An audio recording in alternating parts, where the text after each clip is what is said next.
I'm 82 years old. And there's one moment from 41 years ago that still wakes me up at night. Not a big moment, not a dramatic one, just a quiet moment in a doorway. My daughter stood there for a few seconds, waiting for me to look up. I never did.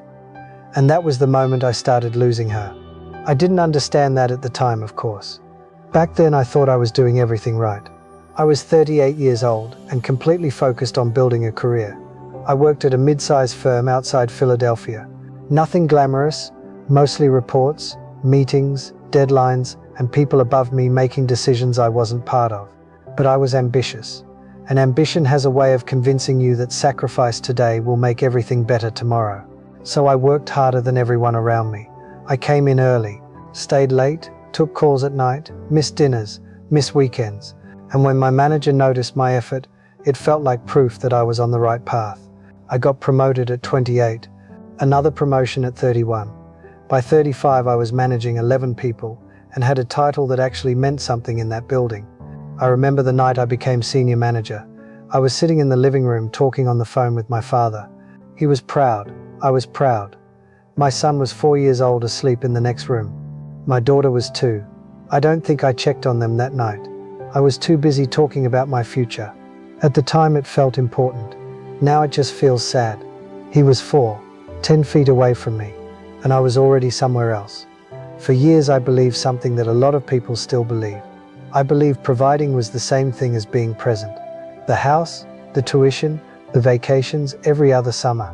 I thought that was love. And in some ways it was, but something else was happening at the same time. Slowly, quietly, my family was learning how to live without me. Not physically. I was in the house, but mentally, I was always somewhere else. Work has a way of doing that.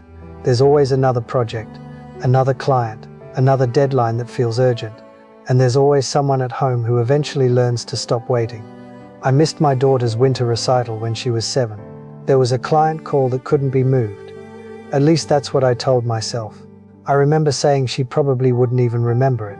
I said I'd make it up to her. I never asked if she remembers. I'm not sure I want to know. But the moment that stayed with me happened a couple of years later. She must have been 9 or 10. I was sitting in my home office after dinner, head down in a document that felt incredibly important at the time. She came to the doorway. She stood there quietly, just waiting. Maybe she wanted to ask me something. Maybe she just wanted to talk. I'll never know, because I didn't look up. After a few seconds, she turned around and walked away. She didn't say a word. Neither did I. I've forgotten thousands of things over the years. Meetings, projects, deadlines, but I've never forgotten that doorway. My wife Carol said something to me once. I must have been 46 or 47. The kids had gone upstairs. We were finishing dinner, and she looked at me across the table and said very quietly, "You're never really here." She didn't yell. She didn't cry. She just said it like she was stating a simple fact. And the truth is, we both knew it was true. I told her things would slow down soon. I actually believed that. Most people do. They think life will eventually calm down. After the promotion, after the next project, after the kids grow up. But life doesn't slow down. It just keeps moving. Carol and I were married for 41 years, and I loved her. I really did. But somewhere in the middle of those working years, we stopped being close.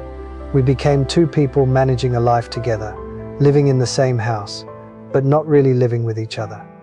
There were still good years, real ones. I don't want to erase that. But the closeness we had when we were young slowly faded, and I kept telling myself we'd find our way back to it. After the kids were grown, after I retired, after things slowed down, Carol got sick when she was 71. She was gone at 73, and we never had the time I kept promising us. By the time I retired at 68, my career looked successful from the outside. Senior director, big office, business class flights, meetings where important decisions were made. And I'm not going to pretend I hated it. I liked it. I liked being needed. I liked being the person people came to when they needed answers. It made me feel important, like I mattered. But the strange thing about success is that the feeling never lasts very long. A promotion feels good for a couple of weeks, then you're chasing the next one. I thought that hunger would fade. It never did. When I retired, they threw a big party.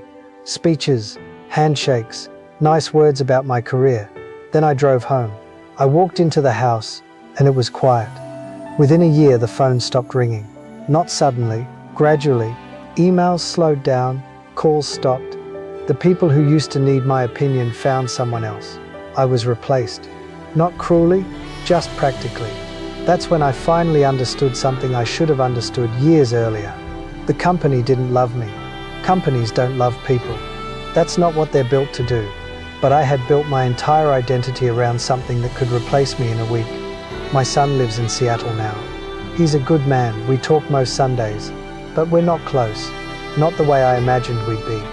And my daughter? She's kind, polite, but there's a distance there. And I know exactly where that distance started.